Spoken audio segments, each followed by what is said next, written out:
Hello everyone. Welcome to online session of Standard 8th Civics. Today we are going to learn chapter number 5, the state government.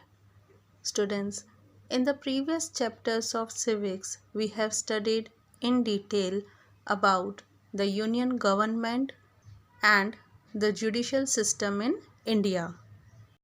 In this chapter, we will study about the state government in detail. In federal system, the government functions at two levels, that is central level, also known as national level, and other is at state level. Students, the reason why India follows federal system of government is because India has a large geographic expanse with a vast and multicultural population, as there is diversity in language, religion, ways of life, and regional characteristics. As it would not be possible for the central government to govern the whole country from central position, so the constitution adopted federal setup for India, and it was decided to form the state on the basis of language, and accordingly reorganization of states took place. Students, except of Jammu and Kashmir, the nature of government machinery in all states is same. And now let us understand about the structure of state government with the reference of Maharashtra state. Like the parliament at the central level, every state has its own legislature. But only 7 states in India have two houses, that is, bicameral legislatures. Maharashtra has a bicameral legislature. The members of state legislatures are known as members of Legislative Assembly, that is MLA, or members of Legislative Council, that is MLC. Students, how at central level legislature consists of two houses, that is Lok Sabha and Rajya Sabha. We have studied about it. Lok Sabha is the first and lower house of the parliament, and Rajya Sabha is the upper and second house of parliament at the central level. Similarly, at the state level, Legislature of Maharashtra has two houses, namely Vidhan Sabha, that is Legislative Assembly, and Vidhan Parishad, that is Legislative Council. Students, first we will study about the first house of Maharashtra legislature, that is Vidhan Sabha. Vidhan Sabha comprises of 288 members. Among them, some seats are reserved for the scheduled caste and scheduled tribes. And also, in case there is insufficient representation of the Anglo-Indian community, the governor nominates one member from this community in the Vidhan Sabha. Students, Anglo-Indian means British Indian. How are elections taken place in Maharashtra? Maharashtra is divided into territorial constituencies for the purpose of elections. One member is elected from each of the constituencies. What is the duration of Vidhan Sabha? Tenure of Vidhan Sabha is 5 years. To contest the elections to Vidhan Sabha, one must be the citizen residing in Maharashtra and completed 25 years of age. Now, let us understand how are the meetings of Vidhan Sabha conducted. The proceedings of the Vidhan Sabha are carried out under the supervision and guidance of the Speaker. But students, who appoints the Speaker? The elected members of the newly constituted Vidhan Sabha elect the Speaker and Deputy Speaker of the Vidhan Sabha from among themselves. Now, let us understand the responsibilities of the Speaker. The Speaker has many responsibilities, which range from the power to prepare the order of the business, to carry out the proceedings of the House in the disciplined manner, or to suspend members for misbehavior or misconduct. Students, it is the responsibility of the Speaker to run the meeting smoothly, and if any member of the Sabha is not following the instructions, he or she can be suspended. So, to maintain proper discipline and decorum in the House is the responsibility of the Speaker, and in the absence of Speaker, the responsibility is taken over by the Deputy Speaker. Maharashtra's legislature conducts minimum 3 sessions in a year. The budget session and the monsoon session is conducted in Mumbai, while the winter session is conducted in Nagpur. Now, let us learn about the second house of Maharashtra legislature, that is Vidhan Parishad. Members in Vidhan Parishad are indirectly elected from various sections of society. The members of Vidhan Parishad comprises of 78 members. Some members from the fields of literature, science and social service are nominated by the governor. Remaining representatives are elected by the members of Vidhan Sabha, local government institutions, teacher constituencies and graduate constituencies.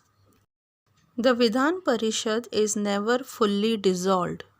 Students, we have studied about the two houses of parliament at central level, that is Lok Sabha and Rajya Sabha. Lok Sabha is the first house of the parliament at the central level. Similarly, Vidhan Sabha is the first house of legislature at state level. The tenure of Lok Sabha is 5 years. Similarly, the tenure of Vidhan Sabha is also 5 years. And Rajya Sabha is the second house of parliament at central level.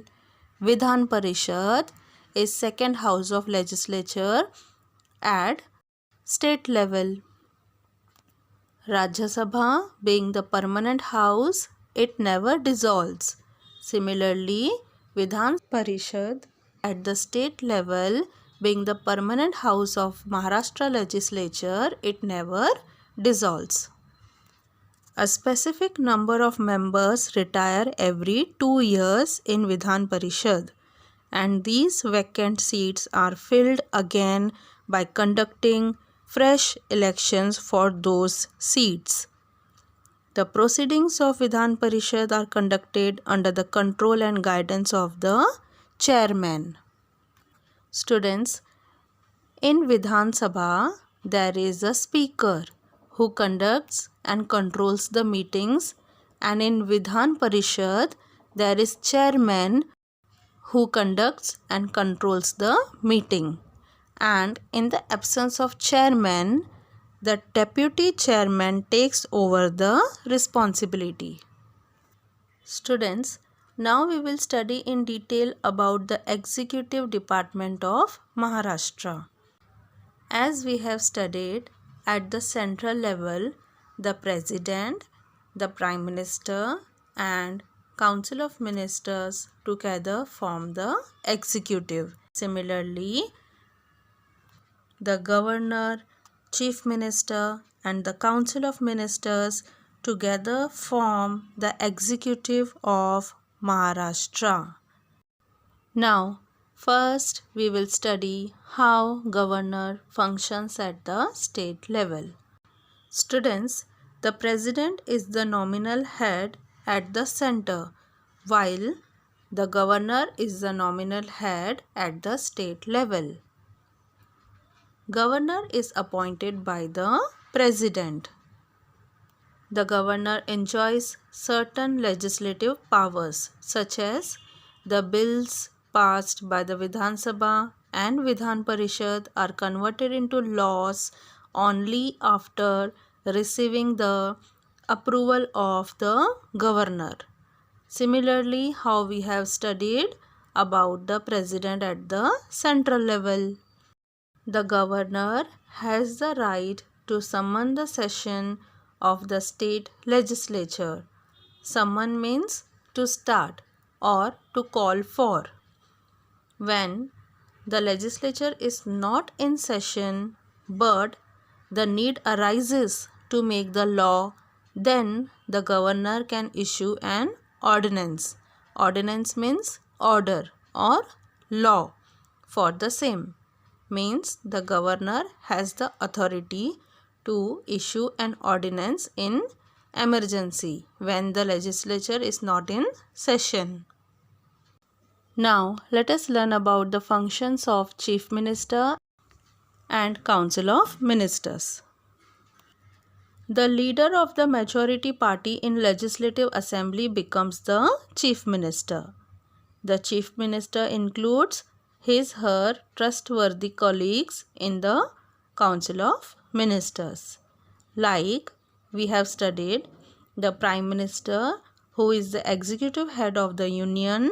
Similarly, the Chief Minister is the head of the state executive. The government of the state is run in the name of the governor. But in reality, the administration is carried out by the Chief Minister. The very first thing, after proving the majority, the Chief Minister forms his or her Council of Ministers. Students, forming the Council of Ministers is a challenging task for Chief Minister because in order to make the council more representatives, various regions and social groups like scheduled caste, scheduled tribes, other backward caste, women and minorities, etc. have to be accommodated. If no party secures a clear majority, then different parties can come together to form the government. In such case, the Chief Minister has to perform the difficult task of giving a place to all the constituent parties in the alliance. Alliance means in a combined union or combined association. After the formation of the Council of Ministers, the Chief Minister has to distribute portfolios among the ministers. Portfolios means allotting duties. Students, what qualities Chief Minister should consider while distributing portfolios to the Council of Ministers? While distributing portfolios, he or she has to consider the political experience, administrative skills, awareness of public opinion, leadership qualities, etc. Students, a political leader or a minister works for the betterment of the society. A good minister is one who is capable to take decisions, determined to work for the betterment, has the willingness to manage and rectify issue, and more importantly, standing up for what is right. The Chief Minister, along with his Council of Ministers, are collectively responsible to the Legislative Assembly, that is Vidhan Sabha. Absence of cooperation or coordination between departments can affect the working of the government. Therefore, it is the responsibility of the Chief Minister to ensure that the ministers in each department work towards the same goal and in the same direction, as the Chief Minister bears the ultimate responsibility of the efficient administration. Just as the Prime Minister leads the country, the Chief Minister leads the state. Therefore, the people at the state level look at the Chief Minister as a problem solver. The Chief Minister has to make new policies by taking note of problems and concerns of the people and work towards the welfare of the people of the state. Students, Maharashtra is one of the progressive states in India. The state leads in sectors like education, industry, service sector, health and social security, etc. But there are certain challenges which Maharashtra is facing with, that is terrorism and Naxalism. Students, you are aware of terrorism. What is terrorism? Terrorism is the unlawful use of force or violence against people or property to frighten the government or its citizen. And what is Naxalism? Naxalite movement had the objectives of establishing action committees to raise the voice against the exploitation of the farmers by the landlords and confiscate the land of landlords and distribute among the tenants. Naxalite movement was started in Naxalbari in Darjeeling district in West Bengal. The Naxalites organized the small lands holding farmers and land laborers and took charge of their lands, put up red flags and declared that area as free territory in 1967. All those movements that took inspiration from this rebellion are called Naxalite movement. Students, about Naxalism you will study in detail in next class, that is in standard 9th. Thus, terror attacks and Naxalite, that is left-wing extremist movements, are active in certain regions, are the two major challenges faced by the state of Maharashtra.